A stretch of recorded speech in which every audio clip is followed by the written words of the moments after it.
Monday morning, and here I am starting my week off right, getting in my forest walk. I'm gonna be on a video conference with my supervisor soon, and this is just a great way that I've found to combat all of the sitting that takes place when you're a therapist. If you have any other kind of meetings, I have two supervisions, my agency supervisor and my outside supervisor, and a group meeting, and during all of those hours I get to go and walk in the forest, and that counteracts all of the sitting that I do. It allows me to, stand up and move my body and expand my chest and just breathe more deeply, breathe fresher air, all of those things. I have been thinking for a while about the ways that I might incorporate forest therapy and forest bathing when I start my own private practice, and I just get really excited about those ideas sometimes. I think it would be one way to keep that joy and that spark. It is just us and the forest this morning.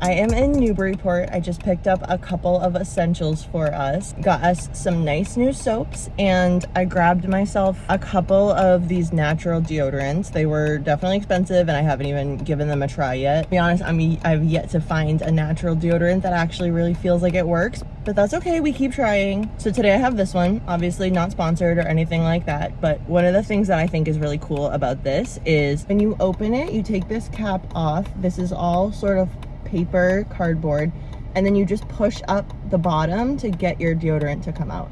So obviously what I love about this is that there are no plastics and that the container is not plastic. This is not creating plastic that I'm going to put into a landfill. And I got this at the Greenhouse in Newburyport, which is one of my favorite stores, where they do all kinds of eco-friendly, plastic-free beauty and household products. I wish I had thought to film a little bit while I was in that store. I just spaced it, but it's beautiful. I'll show it next time I'm there. Anyway, I got this cedarwood sweet orange deodorant, and the other one I got is lemon bergamot. Is that how you say that word? Some people might say, why would you buy two when this is a brand new eco-friendly deodorant and you don't know if you're gonna like it? Well, I'll tell you, because I do still have a part of me that loves to shop, and I quickly talk myself into it by saying you're supporting a store that you love that is making eco-friendly products. You're supporting an eco-friendly brand. And in situations like that, the logic just makes sense to me, where I feel like even if it just ends up being a donation for the store or for the brand, it's worth it. Obviously a little bit of a silly and privileged way of thinking, but just being honest about why I bought two of these deodorants that I have yet to try. But I could use some, so here we go. I'm halfway through my day, which includes 7 clients and 2 supervisions today.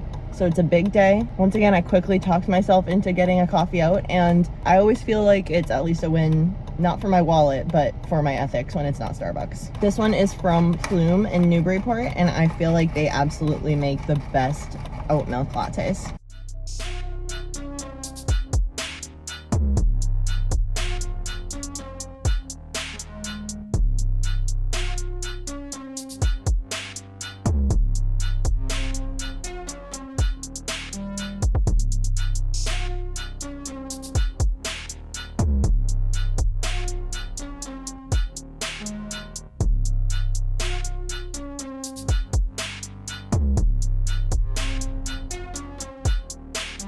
So I had a while left on my lunch break, and for some reason I was just feeling kind of nostalgic, and I ended up driving down to Plum Island, where one of my very best friends from high school used to live. And this neighborhood was one that I used to spend kind of a lot of time in because of that. And I don't know how to explain why I was feeling kind of nostalgic and just wanted to come by and kind of see her house. The new owners have made some changes, but I just I thought it would be fun. I want to show it to you without, you know, being too intrusive on the people who now live there. It's this gorgeous house over here on the beach, and that Widow's Walk up there is a particularly special part of it in my memories, because my friend and I would spend a lot of time up there. I just love it here. I don't know if it's just because I was talking the other day about how important it was to me to have somewhere else to go, but this was a really impactful place that I would go and spend a lot of time at. I'm so grateful that I got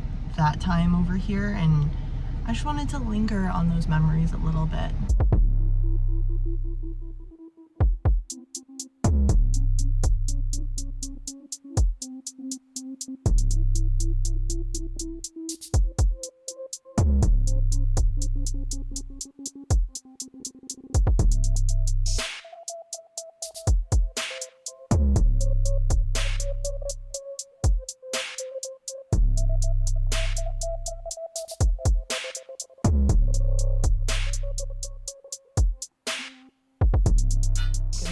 It is Wednesday. Echo and I are about to go for a walk. We are actually just gonna go around the neighborhood today, I think. A lot of days I do go for a forest walk and really enjoy the nature and the trails near my home. Today I'm honestly just not really feeling it. I've definitely been having some more challenging mental health recently. I feel like all of the systems of our body and our emotional lives usually end up working together. And so it really makes sense to me that I've been feeling more down, having more challenging mental health symptoms, considering that I am now on my cycle and that was coming for me. So I was thinking about that and kind of wanting to talk about it for a minute, just because I also hear this from clients. I hear it a lot that, especially as women, like our cycles and our hormones can have such an impact on how we're feeling overall. And there's nothing wrong with that. It's natural, it's biology. It's worth noticing and paying attention to. And as hard as it is, I think it's also worth not minimizing and not thinking that just because you know that you're PMS, that your emotions and your feelings are not valid. But I think it's important to kind of hold that in mind when you're having those more intense feelings.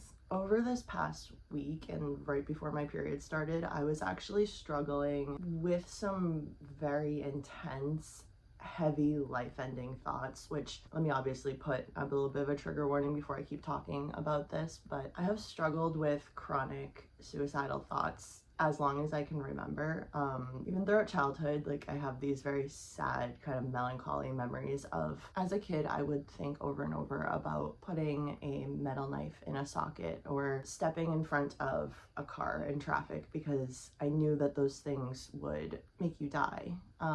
Because I just wanted to escape so many situations that I was in so badly. And so this is a mental map that I've built up for years and years when things get hard and I want to escape. It really helps me to recognize that and recognize the way that suicidal thoughts are often a coping mechanism for a feeling of being unable to escape something difficult, which for a lot of us who struggle with suicidal thoughts can get triggered by just the world and things that remind us of our trauma or whatever else. It kind of fits into that complex PTSD diagnosis for me. It's just another lovely symptom. Anyway, I feel like I'm doing a really good job of taking care of myself and kind of picking myself back up despite feeling like this. So all to say that some of these feelings of feeling very low are kind of related to why I'm not especially excited to do my usual wellness routines, but I'm going to be showing myself the more challenging side of self-care by pushing myself to do those things anyway, because